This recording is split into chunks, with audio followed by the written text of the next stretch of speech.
Sir Julio, magandang hapon. Magandang hapon po, sir. Sino po itong ayaw magbayad na barangay official sa inyong servisyo? Si Sir Nelson Lopez po. Nelson Lopez. Si chairman yon. Opo. Nagpamasahe siya sa inyo? Mga 150 lang po ang masahe ko. Kaya lang po, mabalik nga po ng 1.4 yan. Nabigyan niya po yung iba. Natira po yung 1.1. Magkano po balanse niya? 1.1 po. 1-1. Chairman Nelson Lopez, magandang hapon po sa inyo, Chairman. Hello. Chairman, Hello. pakibigay na po. Mayaya ka naman, Chairman, kung totoo sumbong. Yung utang niyo pong 1-1 Sir. dito po sa masahista? 900 pong utang ko dyan, sir. 900. 900 lang. Ano po yan, sir? Siya mismo nagpupumilit. Sabi ko, lalabas muna ko ng pera. Dahil di ba, ano po kasi yung barangayan namin, yung pera, parcel bigay ng aming mayor. So Okay. sabi ko sa kanya, pag lumabas, bibigyan kita. Actually, hindi ko pinababayaan. Binibigyan ko pa ng mga bigas yan. Para kung may pagkain pamilya mo. Ang totoo nyo po, Chairman, napakasakit po ng loob ng ginawa. Nung nakiusap po ako sa inyo na baka po pwedeng pambigas lang, alam mo po, sinabi mo po sa akin, baka hampasin pa kita ng bangko eh. Ayun, wala akong sinasabi. Ay, kaharap po hindi mo ako nakausap kahapon. Kaharap po si sekretary nung sinabi niyo sa akin. Sabi ko, Chairman, baka po pwedeng kahit pambigas lang kasi hindi ko may piksa alam po yan. ako. Sabi Hindi po ko niyo sa alam akin, yan. baka hampasin pa kita ng Ganito na bangko lang. eh. Pumunta ka na lang dito bukas alas 4. Kunin mo ang pera mo.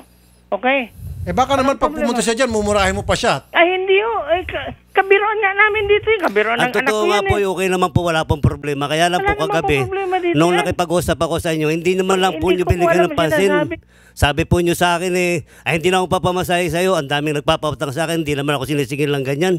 Sabi ko, So ang gusto mo, Chairman, libre masahe. Ako magmamasahe sa'yo. Libre. Hindi ho Kaya lang kami pamasahe ko sa'yo, nagpapalibre, sir. pa ako, tadyak at Pakinggan sipang niyo po ako, abutin sir. mo. Siya po ito po yung nagpupumi- text nyo. Hindi po ako nagpipilit sa inyo. Paano po, pag pumupunta ako sa inyo, sabi nyo, utang muna Julio ha. Ay ano po, isasagot nyo, naandun na ako.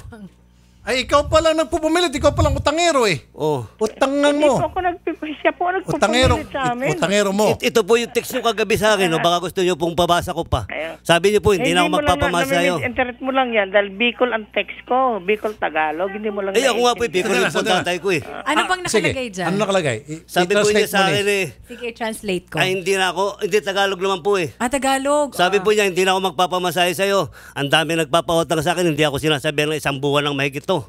O may ebidensya ka dahil may... Ito po, nakatext. Yun pala ebidensya. Nakasulat talaga rito sa text. Andale po. So anyway, Chairman. Bibigay ko Sige, habang bukas na hapon. Ay, bibigay mo na.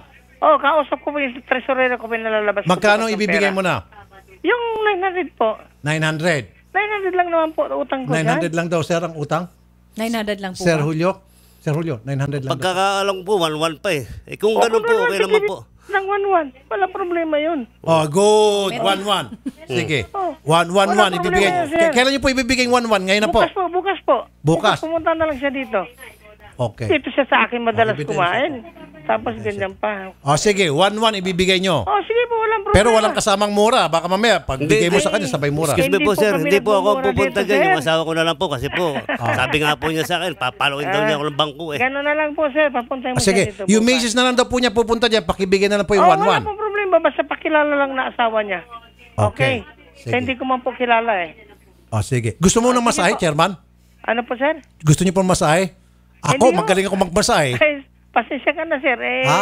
Magaling ako talagang magmasahe. Kaya wala lang, mo pag ako nagmasahe sa'yo, pang! Pang! Ay, gano'n po. Hindi ko kami gano'n, sir eh.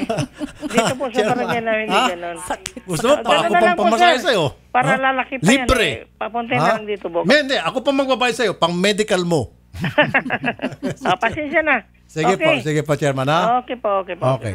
Sige, sir. 1-1, babayaran na po ni Chairman. Si Mrs. pong pupunta doon. Okay? Sige po. Maghanap na Salamat po kayo po. ng ibang kliyente, wag na ho sa taong. Ay, hindi na po talaga. Mabuti pa nga po yung magbubuti. Magbabayad po eh. Ng maayos. Okay, Siya inuutang. yung magbubuti, pag minamasahe niya, nagbabayad pa. Oo, may pinapainom po ako ng soft drink. Sa siya po eh, pinapakain nga po. Kaya lang po, ampas niya lang ako ng bangko eh.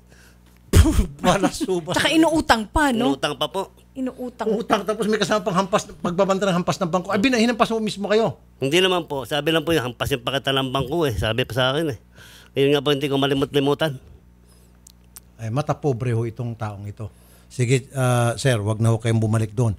Kunin niyo na lang po yung 1-1. Opo. Pag hindi ho binigay, sasagutin ko na po. Opo. Huwag Maraming niya salamat binigay. po, sir. Pero palagay ko ibibigay niya ho yan. Opo. Gayon pa man, pag hindi ho, akong bahala. Maraming salamat po. Salamat din po sa pagpunta. Magandang hapon po, Sir Julio.